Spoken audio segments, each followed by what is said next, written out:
जो esterification reaction है उसके अंदर एसिड और अल्कोहल यूज करते हैं, और जो OH नेगेटिव है that comes from the acid, and then the bigger question is if the acid is donating OH negative then it should be technically known as base, why it is called as acid. ये सवाल है, क्योंकि जो reaction हमने पढ़ रखे हैं वो कुछ इस तरीके से RCOOH प्लस R-OH। अब जो फाइनल आंसर आता है उसके अंदर क्या लिखा होता है, RC डबल बॉन्ड OR-।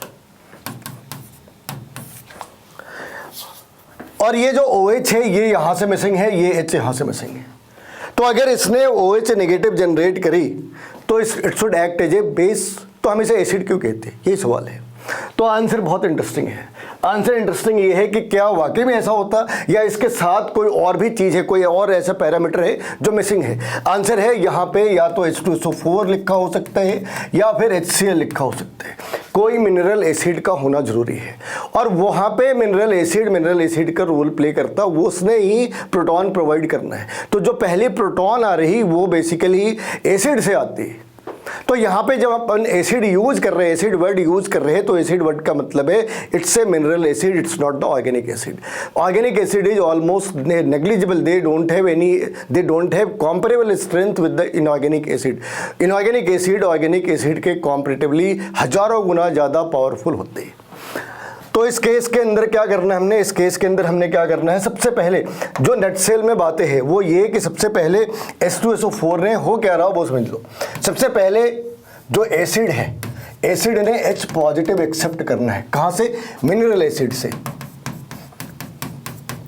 इसने मिनरल एसिड से H पॉजिटिव एक्सेप्ट करना है और यहाँ से सारी प्रॉब्लम स्टार्ट हो जानी है। इसने जैसे ही H पॉजिटिव एक्सेप्ट करा तो वो H पॉजिटिव कार्बन के ऊपर ट्रांसफर हो जानी है, और जो ROH नेगेटिव में ऑक्सीजन है इसका लोन पेयर इसके साथ अटैक करना है। तो पहले H पॉजिटिव ने रिएक्शन को स्टार्ट करा और बाद में ROH ने उसको ज्वाइन करा, और फिर फाइनली जो अनवांटेड एलिमेंट्स हैं उनको रिमूव करना, ये प्रोसेस है। तो H पॉजिटिव वाकई में एसिड से ही आ रहा है, लेकिन वो एसिड ऑर्गेनिक एसिड नहीं, मिनरल एसिड है। कुछ इस तरीके से चीजें स्टार्ट होती है।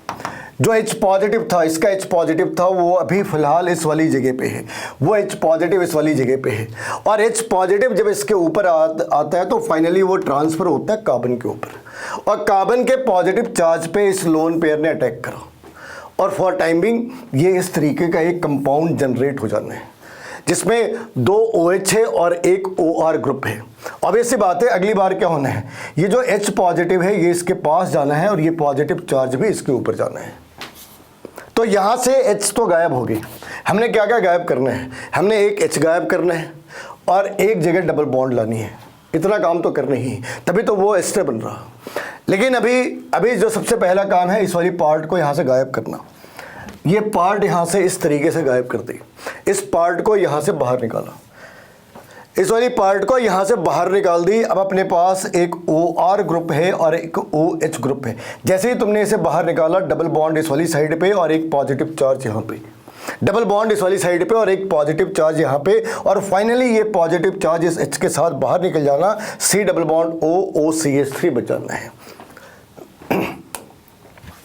तो फाइनली ऐसा हुआ, ये पार्ट यहाँ से बाहर, और ये जो लोन पेयर है उसने यहाँ पे एक डबल बॉन्ड क्रिएट करी, एक पॉजिटिव चार्ज जनरेट हो जाना है। इस पॉजिटिव चार्ज को वाटर ने एब्स्ट्रैक्ट कर लिया, और finally what we got is the ester. ये बन गई एस्टर। तो एस्टरिफिकेशन के अंदर जो सबसे इंपॉर्टेंट और इंटरेस्टिंग पार्ट है वो ये कि अगर ऑर्गेनिक एसिड ने OH नेगेटिव दिया था तो उसे एसिड क्यों कहते हैं, और उसका आंसर ये है कि यहाँ पे एसिड का रोल मिनरल एसिड ने प्ले करा, ना कि ऑर्गेनिक एसिड ने।